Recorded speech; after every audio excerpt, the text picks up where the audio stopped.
Hey everyone! Before we begin today, we want to thank our newest patron, Child of the Library. Welcome to the team. Now, this episode is going to be a little different from what you're used to. Instead of covering Emma, today we are giving you a sneak peek of what we have to offer on our Patreon. So, what you're going to hear are some goofy outtakes, along with a bonus episode where we discuss content that is not Jane Austen. That being said, minor spoilers ahead for The Last of Us.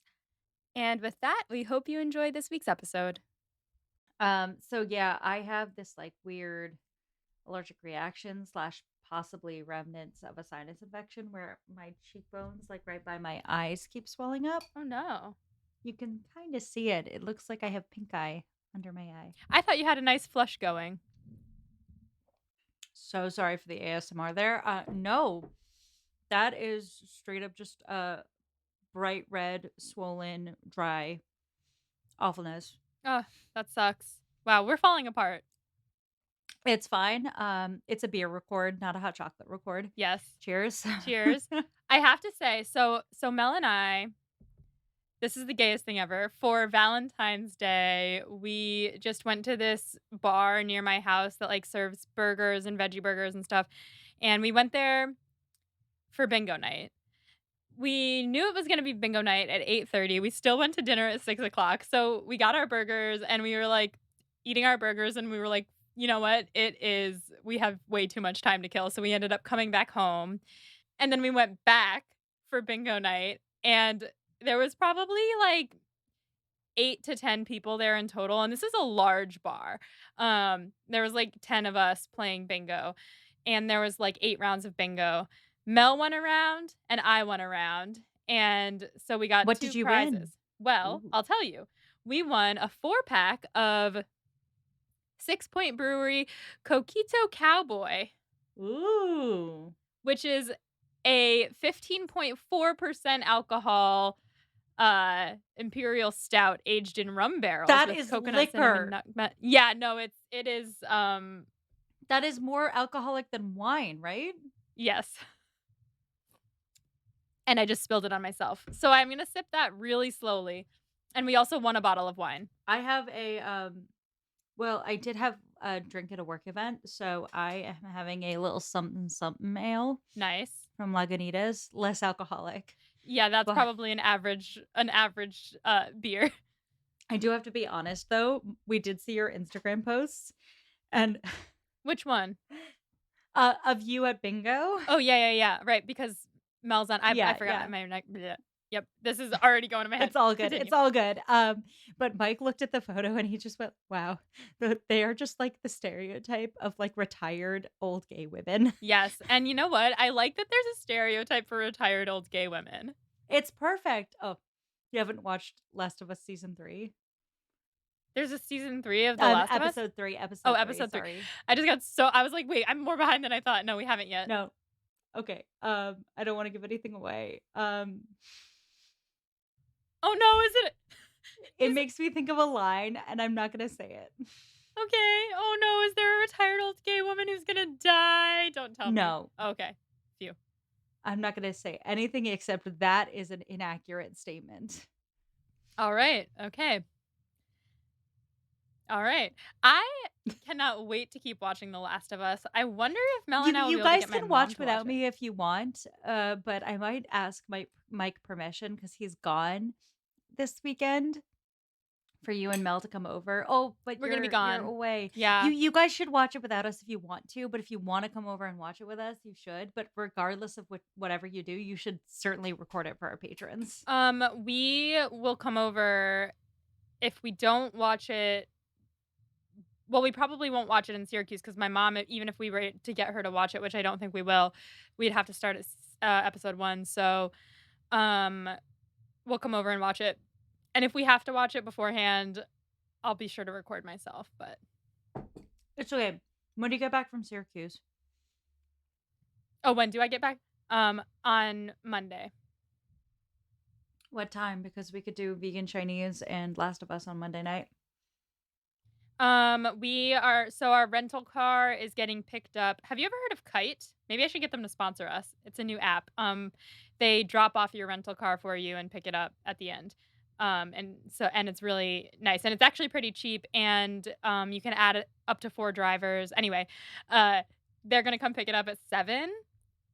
So we might be exhausted from driving all day, but I think that that sounds kinda nice, so, uh, yeah, we If I might can entice you over with jade mushrooms, then that's the dream. well, so Mel has a very early morning the next day at 8:15, she has to be somewhere, so she has to leave the house at, like, 7, that early for me. Yeah, That's probably so we might, if we do that, have to ask you to come to us, but we will be fine with that. okay. Okay. I will So, propose that to her. I should sync us, by the way. Yes, let's do it. 5, 4, 3, 3, 2, 2, 1. 1. Okay, first of all, yes. But second of all, have you listened to the creators talk about that moment? No, I'm interested though. Okay, so they talk about the infected and the pandemic that happens in that world and the zombies that result. Mhm.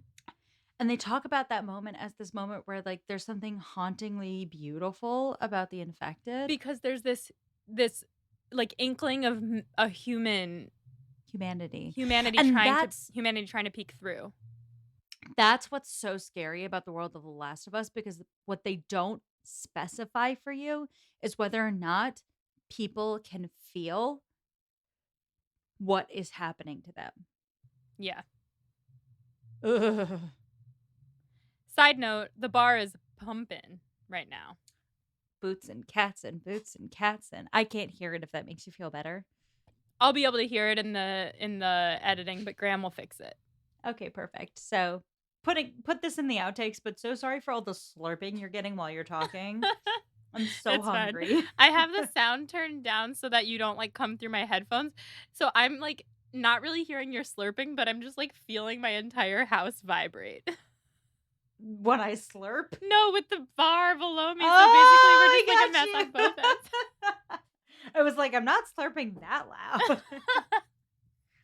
For our listeners who might not know, I'm eating spaghetti right now. Yum. Ugh, Yeah. wow. But And he knows just how to butter her up. He says, "They can do nothing they can do nothing satisfactorily." How can I not why can't I say that word? satisfactorily. Satisfactorily? "They can do nothing satisfactorily without you." And she's like, "Okay, yeah, I guess I'll come."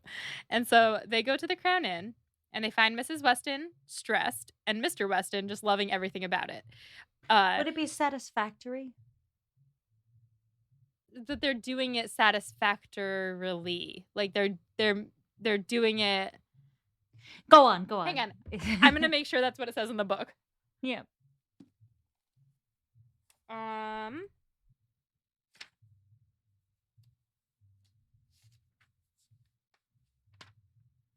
Mhm. Satisfactorily. Anyway, Perfect. now I'm so sorry, but I cannot help but think that Frank had this as his intention all along. Because he says, "Oh, right, I did not immediately recollect," saying like, "Oh, I forgot that she was even there." That's a bald-faced lie. 100% because he just joked about it with Emma. Yeah, like just now. Mhm. Um, is it bald-faced or bold-faced? As I said it, I was like, "Is it bald or bold?" Hey Siri, is it bald-faced lie or bold-faced lie? Bold-faced lie. Bold-faced? Can I say it again? Yes. Um, In like Regency era garb. yeah, like he has the beak on, but he's got a Perry the beak too. apothecary? Perry the apothecary. Wait, because they literally used beaks for masks. Not in this time period. Listen, That's a plague mask? when was the plague? Wait, no! No, Molly, no! Wait, when was it? It was before that? The plague was in like the era leading up to the Renaissance. And then there was like a slight resurgence during the Oh, like the Renaissance. 1300s and then Like the 1400s, 1300s, 1400s, and like the bubonic plague Shakespeare. pandemic occurring in Western Eurasia and North Africa from 1346 to 1353. It did exist in the 1400s, though, because famously Shakespeare had to go into quarantine over a plague outbreak. But wasn't Shakespeare alive in the 1700s? Molly, no, take it back. We're gonna cut all of this. Yeah, yeah, Elizabethan era for, our guy Shakespeare. Alright, well, 1564 to 1616, so Yeah, I wasn't so far off. 1700s. Leave me alone. It's okay. Do we were gonna this is all an outtake, This don't is all worry. getting cut. I can't sound that dumb. Well, I knew it was not the 1300s Well, at listen, least. if it makes you feel better, bubonic plague still exists. It's just, it can be cut out by penicillin at this point in our Right. lives. So, okay, so they only used these in the okay, so the plague doctor costume, the plague doctor, yeah. Why did they put in beaks? They they would put herbs and flowers in the beak of their masks for, any air that had unpleasant odor was suspect. Wouldn't you think that then, like, the odor like, if you're putting flowers in your mask that, like, you wouldn't be able to smell the odor and you wouldn't know if you were gonna die from it? Well, I think their thought in their centuries ago medical wisdom was that the odor being killed would kill the germs. Oh, because they didn't know. Yeah, a lot of people died during the bubonic plague. They were not great at preventing it. Whoa, the nationalgeographic.com posted an article on March 12th, 2020, mere days before the city shut down. Why plague doctors wore those strange beaked masks? We're getting so off topic. Yeah, we don't need to we don't need to relive any hashtag trauma on this one. Yeah, okay. So, going back to what we were talking about before I started not knowing history. Well, no, like the same thing that happened with Elton, I guess. That would suck for Emma if that just kept happening. Like people were like hanging out with her just because they thought that her friend was hot. No, it's the Oh, wait, opposite. it's Yeah. the opposite. It's what she wanted to happen with Elton. Yes, but Elton was hanging out with Harriet to get to Emma. Right. Oh my God. Yeah. So it is a reverse Elton. Yes. Yes. Like a reverse Elton. I forgot that's what happened. It's a lot of stuff. There's a lot of things happening in this book, and it's one of Jane Austen's longer novels. Yeah, it Hence, is. season 3 is gonna be a lot longer than seasons 1 and 2 of this Yes. podcast. Let's count. Like there's something like 90 episodes. I mean, also at the same time, I should say that, oh, on a side note, I thought we should probably do something special for the 100th episode, Good but, idea. we'll I get to think that later. we're only in like the 80s right now. Yeah, so we have, Yeah. like, a couple weeks, but a couple months, I mean. But, yeah, we also have not only is Emma the longest book, I think it has the most prevalent adaptations. Mm. Like, not the most prevalent adaptation, because Pride and Prejudice and Sense and Sensibility have more famous adaptations, but Emma has more known adaptations, like, quantitatively. I mean, the fact that Clueless is based on Emma and like people don't know that, but people know Clueless is Yeah. big. Also, there's, at least 2 movies made in the '90s in the vein of, like, Sense Mm. and Sensibility, and there's a lot of Emma to get through, I'll just say. Did you see that someone else drew us a Regency era plaid? I did. Oh, Folks, that's, like, my favorite thing that, like, we have put out into the ether is that everyone's drawing us Emma Regency era plaid clueless real like, plaid clue everyone listeners, this is, like, my favorite thing that you guys have done for us is that we put it out into the ether that someone needed to make, like, a Cher Horowitz Regency era yellow plaid gown, and every time I see one of those pictures, it sparks so much joy in my day. so good. I finally got it out. You did. Good job. It's been a morning. Yep. Um, 5, 4, 3, 3, 2, 2, 1. 1. Okay, we're synced. So now I can tell you the saga that is our Wi-Fi story. Do tell. So on Thursday, Mike was working from home and he texted me and he was like, "Hey, the Wi-Fi is down." And I was like, "Okay, that's weird." And he calls Verizon and they say something along the lines of, "Oh, there's a huge outage in your neighborhood. It's going to be fixed overnight. So we should have internet back on Friday." And we're like, "Okay, that sucks, but it's one day we'll live." And then Friday rolls around, Friday morning, and I check and it's still not done. But the Verizon trucks have left our block. And I'm like, what is happening? I don't know. I guess they're going to come back later and work on it more. Um, so I was like, I guess we still have no internet. And Mike was like, "That sucks," but we both went to work, so it was fine. Um, and then this morning we woke up and we were like, "How the fuck is this still no internet? Right. It's been 2 days." Yeah. Um, and so Mike was like, "Well, this is a problem for you. You're recording with Molly." And I was like, "No, Molly comes over, so we don't really need the Wi-Fi to Right. record." And then you texted me and I was like, "Well, fuck, now we really do need the Wi-Fi." So, we called Verizon and they like did a whole diagnostic on our whole situation. They're looking at it. We like we're on a video camera with like the like Verizon helpline guy, and eventually it was like he's like, "I just need someone on site for you. So we're gonna just schedule you guys an appointment. The earliest we can do is Tuesday, 8 a.m." And so we were like, "Great, we'll live. It'll be fine." And so it was great. We actually were like, "All right, listen, we'll figure the thing out with Molly, and then we'll have like a really productive day. We'll like clean everything. We won't watch any TV." Mike fiddles like one more time and he realizes that like while he was fiddling with it during the outage, he just didn't plug back in one of the cables. Oh, So he plugged it back in and now we have Wi-Fi. wow. That's amazing. I know, great story, Wow. but, I'm scarred because I don't know if you remember this, but during COVID, I had, like, a 2 to 3 week internet dropout, Oh, and yeah. this was with Optimum, and it was like it was while I was studying for the bar, and they kept being like, "Sorry, there was a big storm, so we just have outages in your neighborhood. It'll be ready when it's ready." And it was like 2 or 3 weeks later, I couldn't get anybody on the phone to talk me through it, and finally I got someone I, like, bullied someone to come out, Mhm. and there was a chopped wire in the backyard. They, like, needed to replace one of the I wires. remember that. Yeah. Wow. The internet, it's Yeah, wild. yeah. That's fun. It's Well, I'm glad it's, fixed now. Mel does, tech for her job, and she said half the time people call her for stuff, she just has to plug it back in. Yeah, yeah, usually that's the case, and I didn't think it was here because we did unplug everything and plug it back in. It's just like there was one cable that was, Right. like, off, Right. and it wasn't like the electricity cable, it was like a different cable. Right, right, right. So, I blame Mike. But he fixed it too. Yeah, for me, it made no difference. It was really, like, the matter of, like, this morning having internet because last night this is another thing I wanted to say. The D&D movie was excellent, and you guys should see it. Okay, good. I wanna see it. Mel has no interest, but I feel like if I were able to drag her out, she would enjoy it.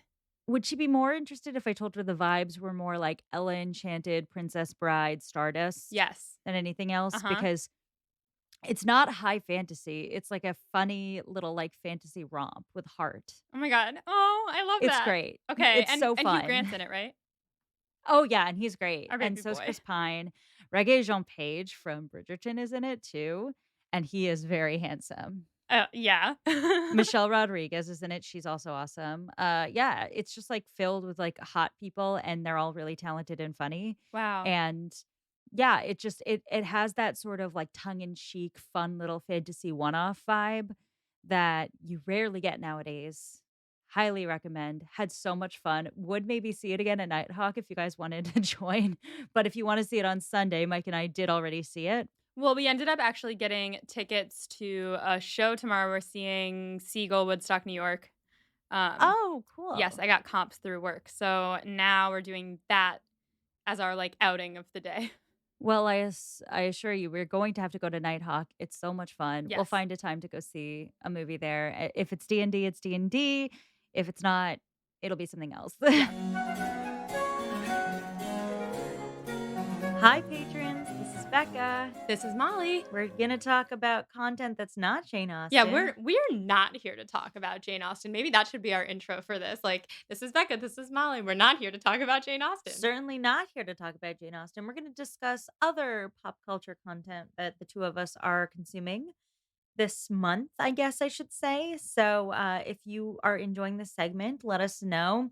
Let us know if you are particularly wanting us to talk about specific pop culture that you're into. We'll also probably get on that train, especially if we've already seen it, but definitely check it out if we get it recommended to us. Yeah. Um, Yeah, all things music, books, TV, film are on the table. Yeah, so, do you wanna talk about what you've consumed thus far in the month of February? Sure. I have 2 that are sticking out to me. Alright. One is music based, and this is so embarrassing. So I'm just gonna I'll say it. I have been bad at keeping up with music in the last few years. I listen to a lot of oldies, listen to a lot of Fleetwood Mac, Joni Mitchell, Joan Baez, but I recently decided to just like start up on Brandy Carlisle and I like binged her whole catalog and no one told me. I guess everyone did tell I me. told you. You I've been told telling me. you. Yeah, all of my queer female friends have been telling me for years and I just haven't gotten on it. And usually when go through an album, I'm kind of like, okay, yeah, that was good. And I listen to it a few times to try to like savor it like a wine or Mhm, something, but, mhm. like, with Brandy, I just kinda binged it, and I've just been walking around New York, fragile while I listen to her music. So, yeah, that's what I've been on, for the last few months. Thank I God. know. We are a Brandy Carlisle household, and so much so, have you heard about, Brandy's Girls Just Want a Weekend?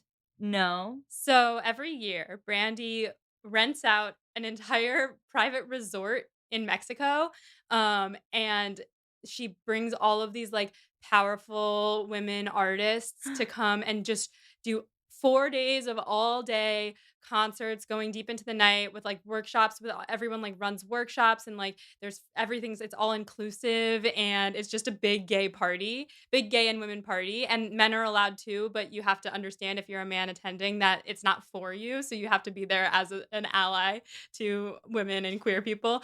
So like it's it's a banger, and it's very expensive, but we have been talking about attending next year. So Oh my let me god. know if you want to join. That's the splurge of the That's season. yeah. Once you do that, you don't do anything else for the rest of the year, and it's in January. So Alright, well, that's worth noting. That is not pop culture I've yet to consume, but I can tell you that that suggestion came, right on ha ha ha, time. I see what you did there. Oh my god, what a good album too. I really was, like, gunning for her for album of the year, um, for that album Was because she nominated? yeah, she was I nominated. don't follow the Grammys, but I'm glad she was I nominated. don't follow them either, but when I knew she was nominated, I was very excited, 'cause that album, "You and Me on the Rock" is just such a sweet, ugh, song. Okay, I'm so glad that you're listening to Brandy. Ah, cheers to that. Cheers to that with our coffees. Clink. So that's my number 1. Do you wanna alternate back and forth? Sure. So So, my most recent consumption, I read a book and it is called One of Us is Lying. It was a New York Times bestseller. I don't know what year it came out. I think like 2018 or something. And it's a murder mystery about five kids walk into detention, four of them walk out, and one of them dies in detention from an allergic reaction. And the entire story is told like it alternates between these four kids' POVs. So it's all first person. So you know what they know, but you don't know what happened. You don't know who's lying and you don't know what they're lying about. so And one of them's an unreliable narrator or more of them? they're all unreliable narrators, but Mm. also we hear what we know what they know. It's just very well done. And there's a sequel that I'm itching to read, but it's like a new story because this one is wrapped up and done at the end of the book. But I will say, like, I had a feeling part of the murder, like I kind of had an idea of who the murderer was or like what happened, but I didn't understand the extent like what how all the dots connected. So, I felt like 1, I was like a little bit smart. I felt smart about it, but then 2, when it all started coming together in the last like 90 pages, I was on the train and I was like like it was that kind of book where you're like, "Oh my god." And then that thing and then that thing and then, "Oh my god, wait. I remember that from the beginning." And like, yeah. One of the best parts about reading murder mysteries is what that point in the book where it gets crazy until the end. Yeah. Ugh, yeah, Yeah. great stuff. Yeah. So that is my pick if you're looking for a murder mystery about high schoolers that is also devastating, but it's really good and funny. Yeah. Into it. Mhm. So my last thing is a TV show. So I think this is great because we got our music, we got a book, and now we have a TV show. And I Mhm. know you started watching this TV show, but as I'm sure all of you are doing as well, I have been watching The Last of Us and I'm broken inside over it.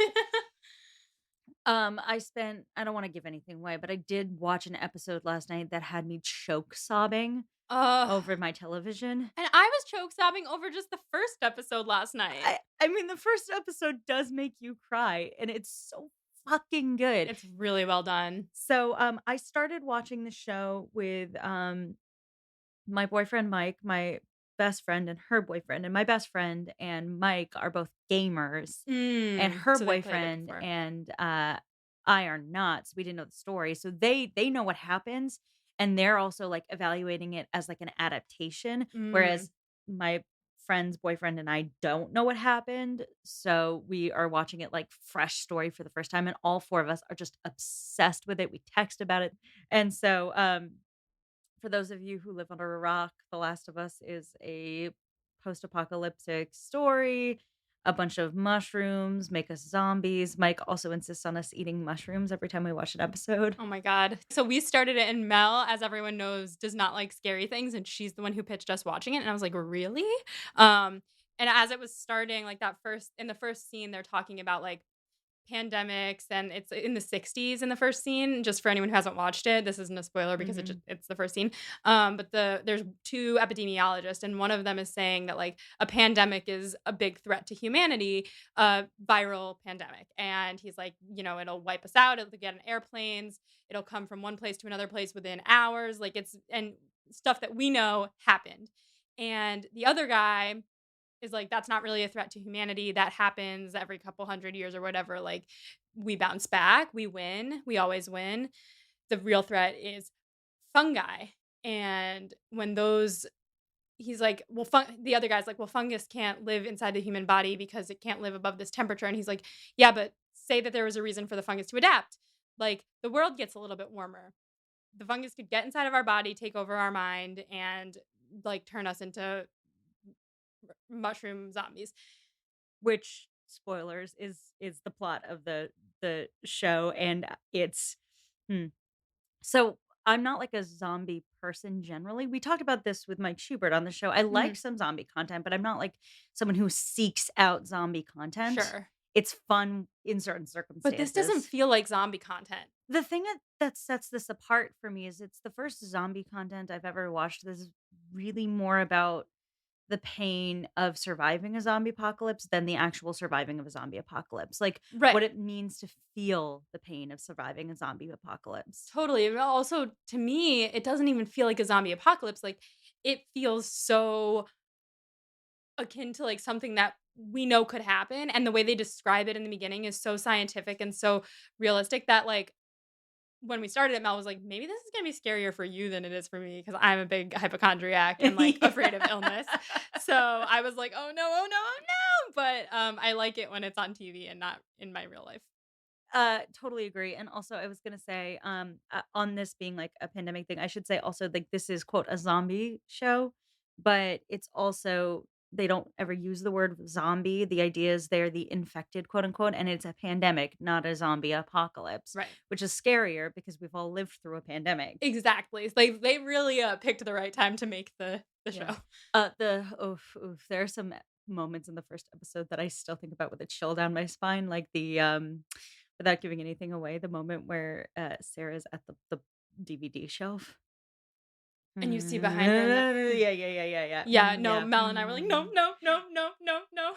So we're probably like next month also probably going to talk about this as well. Yeah, You'll we'll give probably updates on our we'll catch up, but one thing I will ask you. me or our listeners? You, Me, okay. because some of our listeners have probably watched the show. If you haven't watched the show, you should. So I encourage you. I'm gonna ask Molly a question in the vein of Pot and Prejudice. Oh, fun. A study Um, question. well, not exactly, just like a prediction question, Okay. because this is one of those rare instances where you are starting something that I am a little farther into than you. Right. But how do you think the pandemic spread? Why do you think all of a sudden everyone got sick? Oh. I hadn't thought about why it happened so fast. My guess, based on just, like, the first episode, is that it travels through blood, and that when one person gets infected, then they bite another person and that person becomes infected. Because in the first scene, he says that, like, once infected by a mushroom, it keeps you alive, like, it doesn't let you decompose. So I figured that, like, if you're bit, you're not gonna die, you're gonna turn into a mushroom person. That's my guess, but it does seem fast because it was like Mhm. all of a sudden it was everywhere all in one day. So how do I think it spread? Worth thinking about. That question is answered by the time, you're at where I am in the show. Well, okay, cool. Because my other guess would be so just based on so there's signs up that say like report sign of cordyceps infection, right? And cordyceps is a kind of mushroom. And it's a kind of mushroom that I'm pretty sure people eat because of another book that I've recommended on the pod, Rosaline Palmer Takes the Cake. There's a scene in which Rosaline and her friends are eating soup and they're like, we have to guess what seps is because we don't know. And when he gets the soup, the guy who got the soup is like, this is a mushroom. This is mushroom soup. So seps must be mushrooms. So my guess is that people who had eaten them, all of a sudden those mushrooms had reached the point at which they could live inside a human body and Take take over the over. brain. That's my guess. All Maybe. right, neither confirm nor deny. All right. So I guess I'll find out and we'll report back next episode. So if you're planning on watching, watch between now and Yep. then. And I will also say, like, just as a treat, I'm gonna go on a limb and say Molly should Finsta her reactions to the 3rd episode. Ooh, fun. Okay. That's my, suggestion. Do we think I'll be able to convince Mel to watch another episode tonight post her show? Maybe I would say of the 5 episodes I have watched so far, the 2nd is either I would say it's the 2nd scariest, and the, like, 5th episode is probably the scariest. Okay. Um, but it's really a scary episode. Okay. Ah! Because Um, they're walking through the I don't wanna All right, tell no, I'm no not gonna spoilers, tell no you, I'm not spoilers, gonna no tell you, I'm spoilers, not no gonna spoilers. tell Okay. you.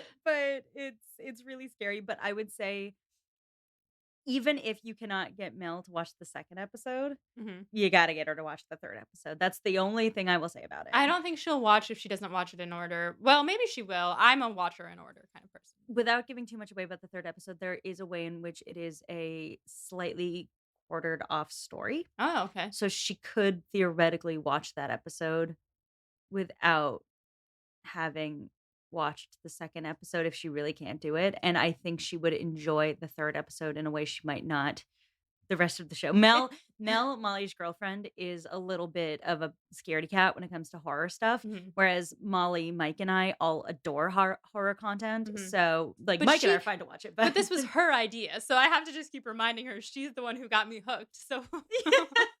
Well, yes, but if she can't continue with it, I encourage 1, you to continue with it, and 2, I would encourage Mel to still watch the 3rd episode. okay, if she won't watch the 2nd episode, I'll come over here. You'll rewatch it with I me. will watch this show again because I feel like there's stuff I'm missing as I watch Mm. it. The thing is, and now that I know what happens, I'm like at least like emotionally prepared. I'm like getting emotional thinking of I don't want to give anything away. It's such an emotional show. All right, I'm really Yeah. excited. Well, with that, we should probably start talking about Jane Austen. So that's our Patreon content, guys. If you're liking this segment, let us know. Also, please let us know if you're enjoying any of the content we've talked about. Also, please let us know if you want us to consume particular content. And since we're now officially letting Molly like binge The Last of Us on our Patreon content, you should definitely check out that show. You should also definitely listen to Brandy Carlisle after Oh, watching, yeah. and you Yeah. should certainly go read Molly's book. Yeah. Not my book, but the book that I was reading. Yes, what was the name of it again? The One of Us is Lying. One of Us is Lying. Yes. So we have Brandy Carlisle, The Last of Us, and One of Us is Lying. Consume all that content, have some fun with it. But now we're gonna go talk about Jane Austen And without further ado, stay proper. and survive an infected pandemic zombie apocalypse. Yeah.